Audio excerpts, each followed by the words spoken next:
Semua yang bernafas, mari puji Tuhan. Halik yang telah bangkit dengan kemenangan, yang ciptakan kami, pelindung setiawan, yang memimpin kami kekal abadi.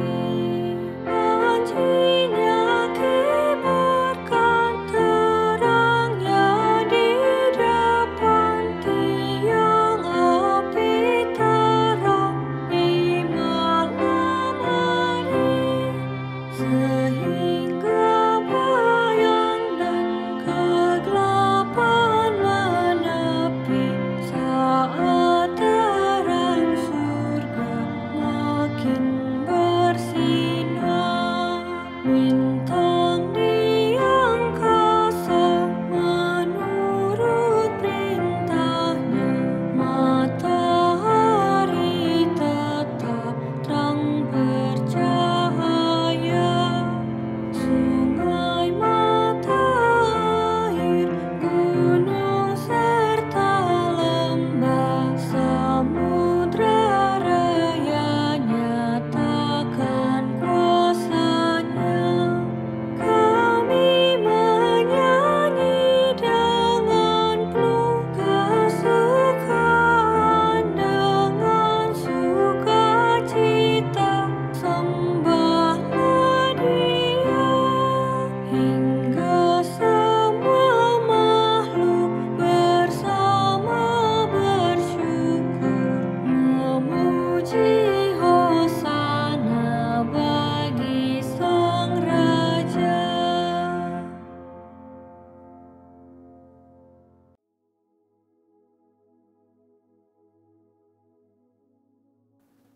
Saudara-saudara yang terkasih di dalam Tuhan Yesus, puji syukur, shalom, dan selamat bersama lagi pada waktu ini di dalam firman Tuhan.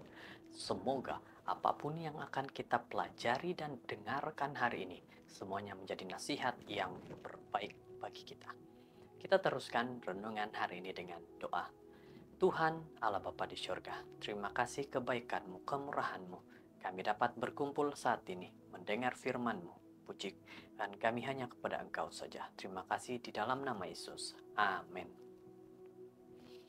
Saudara-saudara, hari ini judul firman Tuhan yang sama-sama kita dengarkan, siapa yang besar pengertiannya, Maj 8. Dan ayat untuk kita renungkan bersama terdapat di dalam Amsal 14 ayat 29.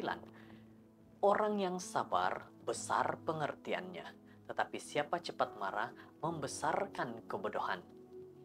Ayat yang begitu baik dan penuh maksud kalau kita mengerti dengan sebaik-baiknya. Saudara-saudara, kemarahan dan keberangan bersinonim dengan hubungan yang rusak. Seseorang boleh marah pada situasi, pada beberapa kenangan lalu atau pada diri sendiri. Tetapi kemarahan yang ditunjukkan kepada pasangan, kawan, saudara, rekan kerja, jiran, semua itu akan berbahaya. Dan kemudian datang rasa sakit, bukan saja kepada mangsa, tapi juga pada orang yang marah. Lihat, daripada awal renungan ini memberitahu bahwa kemarahan itu dan keberangan bukanlah hal-hal yang baik, tetapi itu akan membawa kepada hubungan yang rusak. Saudara, kita kena tahu bahwa kemarahan ini adalah satu perkara yang perlu kita lihat benar-benar dalam diri kita. Kita perlu paham betul-betul kenapa marah itu ada. Pertama, orang yang marah mengalami kerusakan fisiologi dengan munculnya kemarahan. Sistem lembik kawasan otak yang terkubur sangat dalam menyebabkan satu siri tindak balas, pecutan jantung, peningkatan tekanan darah, ketegangan otot, peningkatan kadar nafas, berpeluh, pucat, tangan sejuk, dan kulit menjadi merah. Saudara-saudara, maukah saudara masih marah? Pertama, sudah kita diberitahu banyak akan mengganggu sistem dalam tubuh badan kita. Jadi, jangan marah. Kedua, fungsi kognitif rusak. Proses berpikir menjadi tidak rasional dan diputarbalikkan. Orang itu cenderung untuk menumpuhkan pikiran pada hal yang negatif saja dan terlalu memikir tentang sebab kemarahan, tidak kira betapa remehnya kemarahan itu. Jadi ini yang kedua lagi nasihat buat kita. Jangan marah, saudara-saudara. Kita jangan marah, karena itu akan mengakibatkan sistem dalam badan kita rusak semuanya. Dan akhirnya akibat yang paling menakutkan berlaku kepada tingkah laku seseorang. Tekanan dalaman berpindah ke tindakan. Orang yang terjejas mengeluarkan kata-kata yang dikesali, menunjukkan muka yang cacat, menggeletar tak terkawal, meninggikan suara dan memperhatikan taktik bully seperti melempar penghinaan, memukul atau menghempas objek, mendera binatang kesayangan, dan akhirnya melakukan keganasan fisikal terhadap orang lain. Saudara-saudara, kalau kita yang suka marah, semua ini seringkali terjadi.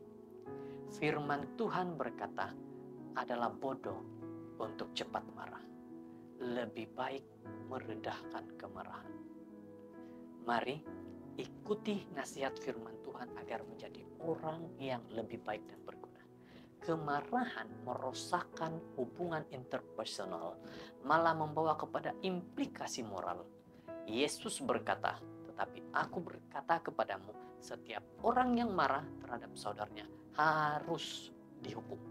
Matius 5 ayat 22. Maukah kita marah lagi, saudara-saudara? Mari kita pikirkan ini baik-baik. Baguskah kita marah kepada orang lain atau pada diri kita sendiri? Jika kemarahan menjadi kebiasaan, ini melibatkan risiko penyakit yang lebih tinggi seperti penyakit jantung, diabetes, insomnia, dan kelemahan sistem imun. Kemarahan juga boleh menghalang keupayaan untuk menikmati hidup, memberi laluan kepada kemurungan dan penyakit mental yang lain. Jadi saudara-saudara, sebab itulah firman Tuhan benar-benar menasihatkan kepada kita supaya jangan marah ataupun jangan cepat untuk marah. Lebih baik kita dengan kata-kata yang lebih baik dan tidak marah. Akhirnya, lebih teruk lagi, kemarahan meracuni hubungan dengan orang tersayang dan juga hubungan dengan Tuhan. Jadi, kalau kita tidak mau hubungan kita rusak karena kemarahan dan hubungan kita kepada Tuhan juga rusak, jangan kita lakukan kemarahan dalam hidup kita. Kita kena ingat dan pelajari kenapa boleh marah. Lebih baik kita bertenang dan pikir baik-baik. Dengan mengambil kira semua risiko ini bukan sesuatu yang luar biasa. Bahwa ayat hari ini menambahkan mereka yang tahu mengawal kemarahan dan keberangan mereka sebagai besar pengertiannya. Jadi firman Tuhan mengajak kita hari ini, kawal emosimu, kawal kemarahanmu, kawal agar kau tidak marah-marah lagi. Jika Anda tergoda untuk marah, lari daripada perasaan itu. Jika Anda berasa sukar karena Anda telah binasa dengan perasaan itu, serahkan diri Anda kepada Tuhan. Berdoa dengan bersungguh-sungguh. Minta bantuan daripada orang tersayang atau dapatkan bantuan profesional jika Anda untuk Anda. Tuhan akan memberi Anda kedamaian dan kawalan diri. Jadi, daripada marah, Anda menunjukkan kasih sayang, penghargaan, dan perasaan kagum terhadap orang lain. Akibatnya, hubungan Anda dengan orang lain akan berkembang. Jadi, marilah mulai hari ini kita jangan marah.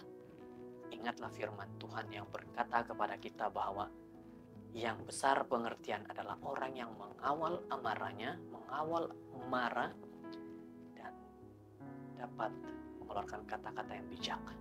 Tuhan memberkati. Mari berdoa. Tuhan, terima kasih atas nasihat hari ini yang begitu baik buat kami. Kami diajar untuk tidak marah karena pengertian adalah untuk orang yang tidak marah. Terima kasih Tuhan atas nasihat-Mu. dalam nama Yesus. Amin.